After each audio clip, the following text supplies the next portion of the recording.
IEPs can feel chaotic. They can feel confusing, and they can often feel complicated. It often feels like we're all doing something different in the IEP process, and we should be, because we all have different rules and roles that we need to follow and follow through on.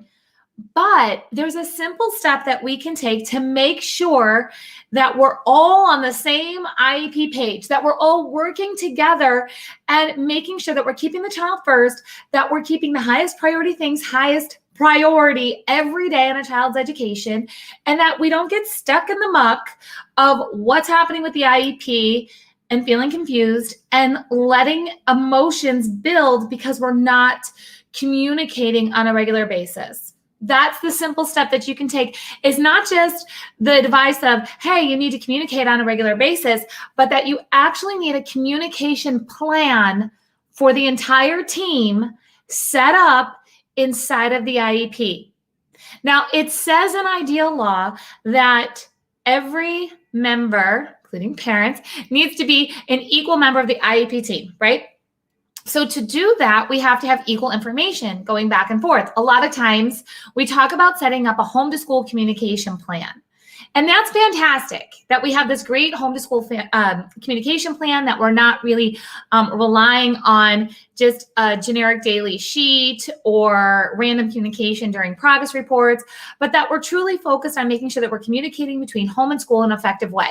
But I want to take that one step further, because that's what we do as Master IEP coaches. We take things one step further. And one step further is making sure that we have an entire team communication plan, and that plan is documented inside of the IEP, because that makes it an accountable piece that needs to happen to ensure that a child is receiving an appropriate education. I can tell you from being a former special education teacher a long time ago, okay? But I was in the classroom, and being a special needs sibling, that I have seen from multiple sides of the table what a true communication plan can do to relieve the stress. And honestly, it will help move a child forward faster in their IEP, because everybody's communicating on a regular basis. It doesn't have to be a complicated communication plan. It 100% can be something as simple as a Google Doc. It could be a messaging system that's maybe set up through the school, through an app. It can be emails, and not just random emails like Johnny did good at school today. I'm talking about like what needs to be communicated to make sure that we are having transparency and regular check-ins as a team who is providing an appropriate education for a child.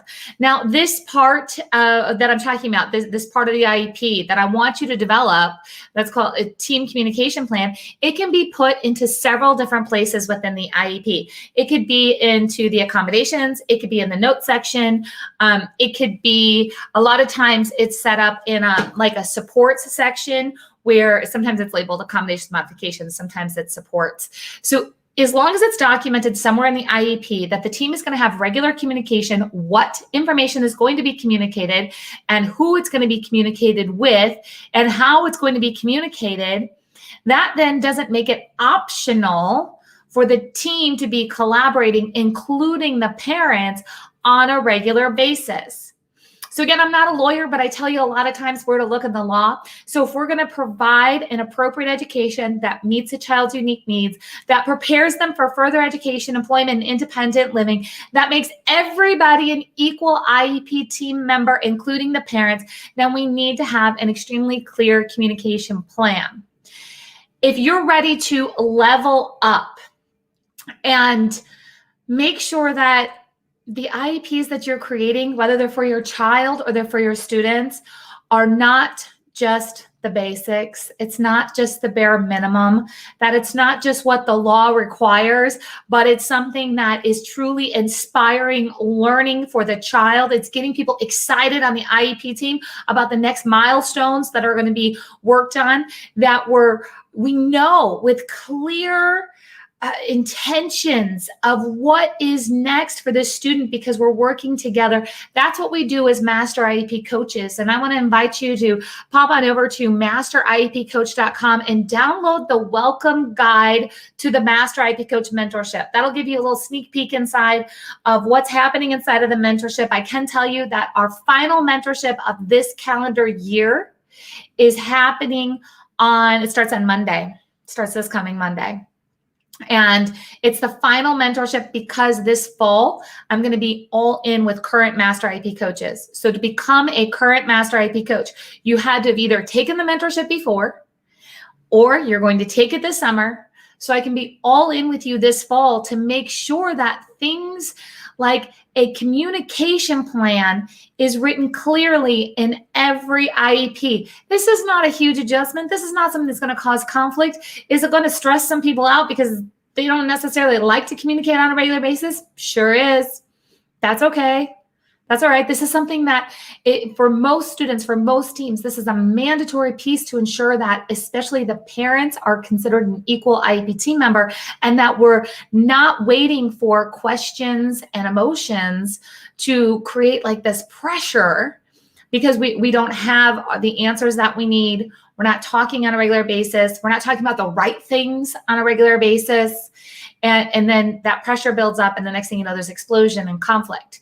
So when we have something very clear, like a clear communication plan, and I'll teach you exactly how to do that inside of the Master IEP Coach Mentorship, among a lot of other things that are easy to add that make a world of a difference. I've been writing IEPs for over 25 years.